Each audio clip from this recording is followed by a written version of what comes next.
Hey everyone, so I'm going to start going over the circulatory system now. Circulatory system, this is going to be a big one because it is such a big system. There's a lot of stuff to know about. So I'm going to go through the cardiovascular system or circulatory system. It's on the back of the page, it's the top portion. There's a lot of questions, a lot of important content that we need to know. So I'm going to go over these, follow along best you can. The first question on this, it says, what's the main organ of the cardiovascular system? And that should go without saying that the heart is the main organ of the cardiovascular system. Remember, the word cardio is referring to cardiac. That's the type of muscle that makes up the heart. It's only found one place in the body, and that is the heart. The other part of that name, cardiovascular, when we hear vascular, that's referring to the blood vessels or the network of blood vessels that we have in our body. So that's another name for the circulatory system. Anyways, the main organ is the heart. There are three types of blood vessels that are found in our body. The three types of blood vessels are arteries, veins, and capillaries. I'm going to go through each of those three types of blood vessels, talk a little bit about them and what they do for us, and answering those questions there. The first question that we have regarding that is, what's the largest type of blood vessel? Well, the largest type of blood vessel is the artery. I'm going to go to a graphic on the board. Hopefully you have this worksheet.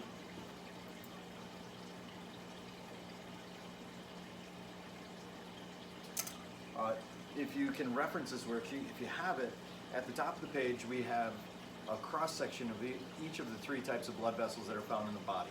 When we look at them, we can see the artery, which is the one in the middle, if you can see that well, has the thickest walls. Arteries have the thickest walls for a very specific purpose, and maybe you remember us talking about this in class. Arteries are the biggest blood vessels and the thickest, the most muscular, because those blood vessels are directly connected to the heart. And every time that heart contracts, because it is a muscle, when it contracts, it puts the most pressure on the blood closest to the heart. And as soon as that blood leaves the heart, highly pressurized by the contraction of those ventricles, the arteries have to be able to withstand that push. I gave a really stupid analogy in class about this. I talked about hooking a garden hose to a fire truck. And if you remember that conversation, we all reached the conclusion that if we put a garden hose on a fire truck, when that immense pressure of the water comes out of the fire truck, it would just obliterate the garden hose. And that's why fire hoses are constructed to be able to withstand that tremendous pressure that the fire truck creates. And it's the same way with our arteries. They're designed very well to withstand the pressure that our heart creates every time that heart contracts, putting pressure on the walls of those arteries. The next question is, what are the smallest blood vessels? And the smallest blood vessels in the body are the capillaries. If you look at these pictures here, they're not to scale at all. Capillaries are microscopic. Okay, this is representing a capillary. They're the microscopic blood vessels that are everywhere in your body. They're the smallest blood vessels in our body, and they're actually so small that only one red blood cell can move through it at a time, because the width of a red blood cell is about the same as the width of a capillary. An important thing to remember about capillaries is that the walls of the capillaries are only one cell layer thick, and that's going to allow the exchange of substances through the capillary by the process of diffusion. So there's a lot of materials that go through those cell walls, or go through the cells that make up the walls of capillaries, whether it's oxygen, carbon dioxide, it could be water, it could be nutrients from the digestive system, it could be any number of materials going through those blood vessel walls, and that's why capillaries are so small. The only blood vessel I didn't talk about answering those top questions were veins. Veins are very large blood vessels, just like arteries. They're not nearly as thick-walled as the arteries, and that's because the veins carry the blood back into the heart. Hopefully you remember that little hint that we had in class, where if we spell the word vein, V-E-I-N, the ending, in, tells us the direction that the blood is going. Veins carry blood back into the heart. And because the blood is on its return trip back to the heart, it's not nearly as pressurized as it was when it left the heart, going into the arteries. So veins, although there are some very big veins in the body, the walls of the veins are not nearly as muscular, and you can see that again on that worksheet that's referenced here on the board behind me. Next question down is, how many chambers does the heart have? Using this really simplified model of the circulatory system, which is the same diagram that was on the floor for class, we can see that the heart has 4 chambers. Our human heart is the same as any mammal's heart and any bird's heart. All of those hearts have 4 chambers. The upper 2 chambers are called atria. The bottom 2 chambers are called ventricles. Remind yourself of the little key that we had in class to remember that. Atria starts with the letter A, and if we make an arrow with the A, it points up, and the atria are the upper chambers, and ventricles start with the letter V, and if we make a V, that's an arrow that points down, reminding us the ventricles are the lower chamber of the heart. Next question, what's responsible for making the heart beat?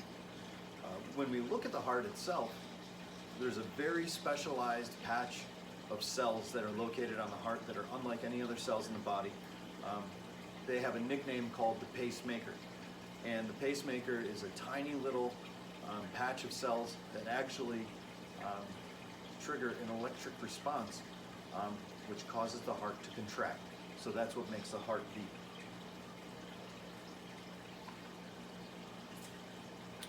What chamber gives the heart the largest push? Looking at our diagram here, if you're familiar with the diagram, which was the same diagram on the floor, which also happens to be notes number 8 in your notebook, you can follow along. The chamber that gives the heart, or the chamber that gives the blood the biggest push, is the chamber that's responsible for sending the blood out to the body. And if we trace back where the body is on this diagram, which is down here, if we trace that back, even though we're going backwards, we can see that it's going to be the left ventricle gives the blood the biggest push. Remember, that ventricle is responsible for not only sending the blood out to the body in our diagram, but it's also responsible for pressurizing that blood enough so that not only does it reach the furthest extremities of your body, maybe the tips of your toes or the tips of your fingers, but it also has to make the return journey back to the heart.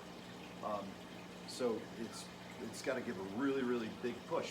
In the case of the blood being sent to your toes, keep in mind that the blood not only has to go to your toes, but it has to come back up from your toes to your heart. In that case, it's even going against gravity. So the blood has to be really pushed. And it's that left ventricle that does that. Interesting fact about the left ventricle, and you can actually see it on the diagram that we have in our notebook. I never really pointed it out to you, is that if you actually look at the walls of the left ventricle, those walls of the left ventricle are actually about twice the thickness of the right ventricle. And if you reference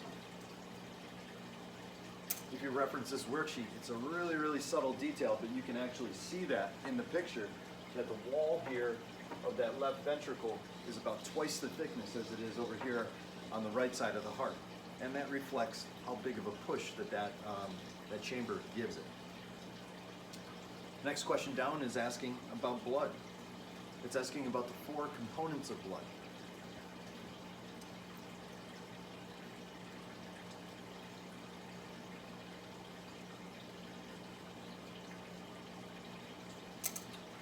If you look at this vocabulary, if you have this vocabulary in your notebook, this is the vocabulary circulatory system 2. We can see the names of things that are relative to blood.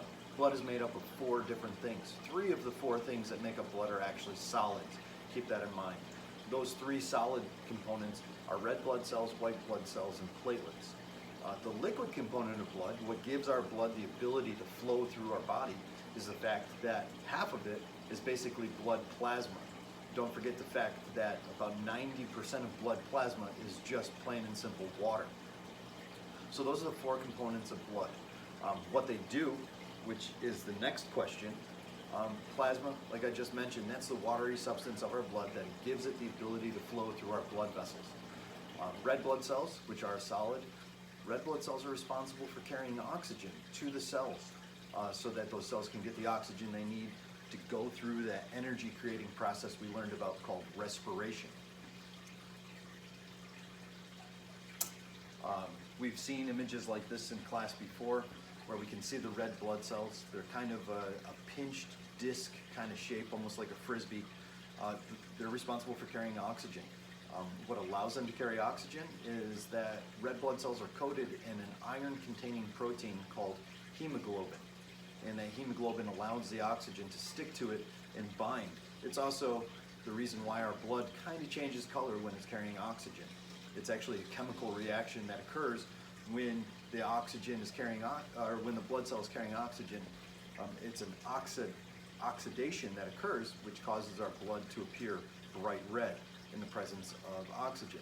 And then when it's not carrying oxygen, when it's not in the presence of oxygen, it goes back to that dark red coloration. That's also how we got the colorations. When we were using our diagrams, we talked about red blood and blue blood, and the fact that blood never really is blue, but it's a bright red or a dark red. The next component of blood I want to talk about is white blood cells. We can see in this image here, there's a white blood cell amongst red blood cells. Keep in mind we have significantly less white blood cells than we have red blood cells. Approximate ratio of about 40,000 to 1. The white blood cells that are in our body are actually part of our immune system. They're called lymphocytes. Those white blood cells are going to help us fight infections. They're our body's first line of defense to any kind of bacterial infection we may have, perhaps a viral infection, fungal infections, all kinds of infections. So that's what a white blood cell does. And the third component of blood that we learned about were called platelets. And platelets, interestingly, are just broken down red blood cells and other little bits of debris that are floating in our bloodstream. And you might think that the debris is bad for our bloodstream, but our body purposely keeps it there for a reason.